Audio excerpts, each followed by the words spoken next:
Hello, welcome back दोस्तों। आज के लेसन में हम सीखने वाले हैं accounting system, that is single entry book keeping system and double entry book keeping system. Last के सेशन में हमने गोल्डन रूल्स देखे थे, राइट? तो उसमें गोल्डन रूल्स है पर्सनल अकाउंट के, रियल अकाउंट के एंड नॉमिनल अकाउंट के। जैसे गोल्डन रूल्स इंपॉर्टेंट है, वैसे ही बुक कीपिंग सिस्टम्स भी आपको मतलब अकाउंटिंग के लिए इम्पोर्टेंट्स है। ठीक है, तो ये कंसेप्ट हम लोग पहले कर लेते हैं, then we go to next. Okay, अभी single entry book keeping system क्या होता है? सिंगल एंट्री में क्या होता है? Only one aspect of transaction are recorded and others are omitted और इग्नोर्ड। मतलब दो, मतलब जर्नल एंट्री कैसी होती है जिसमें डेबिट और क्रेडिट दो इफेक्ट होते हैं, राइट? तो उसमें से जो एक इफेक्ट होता है, आइदर डेबिट और आइदर क्रेडिट, दोनों में से कौन सा भी एक इफेक्ट पास किया जाता है।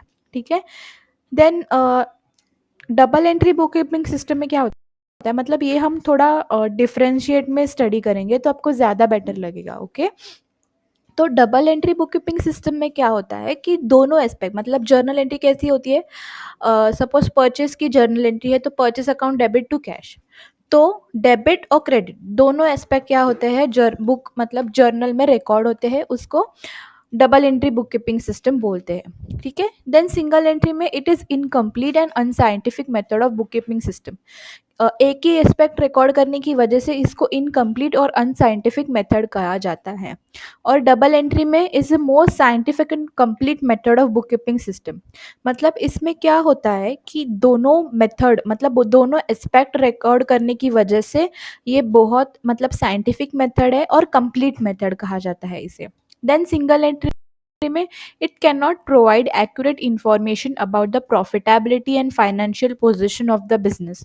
मतलब क्या होता है कि एक ही एस्पेक्ट रिकॉर्ड करने की वजह से दूसरा एस्पेक्ट जो है वो हमें पता नहीं होता है। ओके, मतलब ऑफ कोर्स अगर आप बुक की एक ही साइड देखोगे तो आपको, मतलब बुक का एक, मतलब जो राइट साइड है वो ही पढ़ते जाओगे तो लेफ्ट साइड में क्या है वो आपको समझ में ही नहीं आएगा। तो उसकी वजह से एक्चुअल बुक में क्या लिखा है वो भी आपको समझ में नहीं आता। वैसे ही सेम, अगर आप एक ही एस्पेक्ट पास करोगे तो आपको बिजनेस का जो फाइनेंशियल पोजीशन है या फिर जो एक्यूरेट इंफॉर्मेशन है, प्रॉफिट हुआ है या लॉस हुआ है, वो आपको एक्यूरेट समझ में नहीं आता है। अदरवाइज डबल एंट्री में क्या होता है कि दोनों एस्पेक्ट रिकॉर्ड करने की वजह से हमारे पास एक्यूरेट इंफॉर्मेशन होती है, तो उसकी वजह से प्रॉफिटेबिलिटी और जो फाइनेंशियल पोजीशन है बिजनेस की वो हमें एक्यूरेट समझ में आती है। मतलब एक्चुअल लॉस हुआ है या प्रॉफिट हुआ है, तो अगर प्रॉफिट हुआ है तो कितना, कितने न्यूमरिक्स में प्रॉफिट हुआ है, एक्सेट्रा। ओके, सो गाइज आज के लेसन के लिए इतना ही। आई होप आपको समझ में आया। मिलते हैं नेक्स्ट सेशन में। Bye bye.